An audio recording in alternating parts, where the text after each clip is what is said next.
I just left you 2 months ago. Stop throwing in my face before I kill you. When Armand got sent to prison, he made a decision that would ultimately seal both their fates. He trusted Tiffany with everything. Properties, businesses, investments. His entire financial portfolio went into her name while he served his time behind bars. And what did Tiffany do with that trust? She took every single dollar and built herself a whole new life. The social media posts started flowing like water. Designer bags worth more than most people's cars, luxury vehicles, exotic vacations, business after business opening up under her name. Tiffany wasn't just spending his money. She was bragging about it online like she was some self-made success story. But here's the kicker. She didn't just take his money and disappear quietly. She blocked him on social media, divorced him while he was still locked up, and got herself a whole new man, all while continuing to profit off the empire he had built. He told her to give him back what was his and move on with her life, but Tiffany had gotten too comfortable with the lifestyle his money provided. She wasn't giving up anything. Meanwhile, Armand was getting more desperate and more dangerous. He had been released from prison with nothing. No money, no property, no business to return to. The woman who was supposed to hold everything down for him had left him completely broken. And every day, he had to watch her celebrate the life she had built by destroying his. The threats started coming through third parties. People who knew both Armand and Tiffany were trying to warn her that she was pushing a dangerous man to his absolute limit. But Tiffany wasn't backing down. If anything, she seemed to be enjoying the power she held over him. She had everything. He had nothing. And she was making sure he knew it every single day. Audio recordings surfaced of Armand completely losing his mind, and these messages revealed just how far over the edge this situation had pushed him. I snap on it because I look at you different. Why the f*** did you worry about my baby mom? I don't give it. Yo, if you ever was to talk to nigga, she'd tell you that. I would never talk to that bitch. That bitch ain't on my level. She ain't the fuck nothing to me, and she never been in my circle. She never been around me. I didn't know that bitch. And you've been bringing it up. So now I'm gonna give you what you want. To touch you again, I'm never physically gonna hurt you. You married this, I'm blowing this head off on everything I love. I'm going back to prison. Prison didn't scare him anymore because she had already taken everything that mattered. But Tiffany kept pushing. More posts, more celebrations, more flaunting of the wealth she had stolen. She was playing Russian roulette with a loaded gun, and everyone around her could see it except her. October 7th, 2023. A regular Thursday afternoon in Philadelphia. Tiffany decides to take her son to get his haircut at a barbershop on the 2500 block of West Lehigh Avenue. Just another routine day in what she thought was her perfectly constructed new life. What Tiffany didn't know was that Armand had been tracking her movements. He knew her routines, knew where she would be, knew when she would be vulnerable. And on this day, he had made his decision.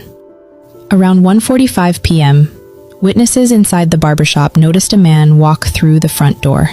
The atmosphere immediately changed. You could feel the tension in the air as Armand Hilton stepped into the shop, his eyes scanning the room until they landed on Tiffany. She was sitting there with her son, just waiting for a haircut, a normal moment in what she thought was a normal day. But the moment she saw Armand, she knew her past had finally caught up with her. Witnesses later described seeing Tiffany try to shield her son as Armand approached. She knew what was coming. Armand pulled out a gun.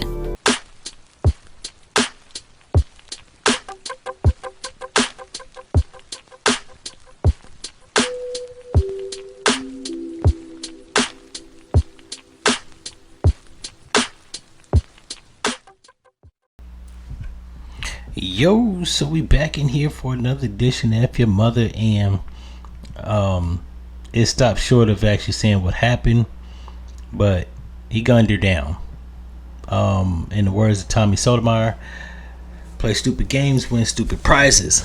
The fact that she thought it was sweet and she was in Philly is beyond me. I don't know. I don't know why you would play with your life like that, but that's just me. There are a lot of things I don't know, like who shot Tupac or who shot Biggie. Some things you just won't ever know. Why did this woman play in a Philly nigga's face after taking all his bread, his businesses, cashing out, but buying designer bags with money that he probably hustled and robbed niggas for? Now, I'm not saying that like what he did to get the money was right. But I'm just saying, he went through impossible means and measures to get the bread, and the fact that she just squandered it. Yes, she might have put it to somebody, started several businesses, but ultimately it was to buy bullshit that she didn't need to impress people that she don't like.